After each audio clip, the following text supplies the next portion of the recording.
We're previewing Week 8 in college football here at SBR Forum Videos. I'm Peter Loshak. We're talking right now with returning guest Jon Lee, college football handicapper from AccuScore.com. Jon, thanks for being back with us this week. Good to be here. All right, the first game that you want to talk about is Stanford at California. Now, at first glance, this line looks like it's pretty close to where it should be. California's a 2.5-point home underdog. Both teams are playing well. Cal just beat UCLA at home a couple weeks ago. Stanford's playing well. So, when I look at this game, I'm thinking that this should be a tough game, close game, and the line is pretty close. Should Cal be a home dog here? I'm not sure. But this game also strikes me as one that would be particularly well suited for AccuScore's type of statistical analysis, looking underneath the numbers and behind the numbers and around the numbers. So tell me why you picked this game.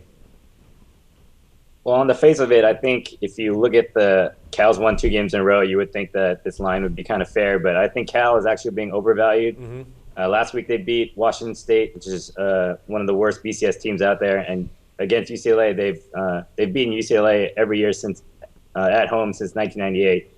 And they got 6 turnovers, kind of a fluke. Mm-hmm. So actually, I think Stanford should have been a much bigger favorite. Had Cal lost that game to UCLA, this line is probably closer to 6, which is where our computer sets that line. So Stanford wins 63.7% of our simulations by an average margin of 6.3 points. So you get a full field goal over the line.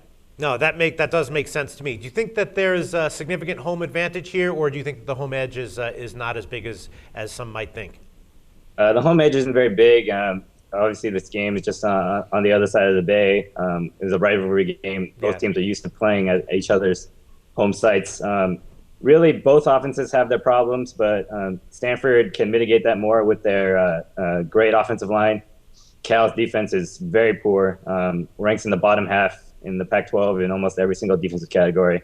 And Stanford is the opposite. So Stanford and Cal's offense might be a wash. Stanford has a significantly better defense. I like Stanford. Me too. I'm convinced. Great analysis, Jon. Thanks.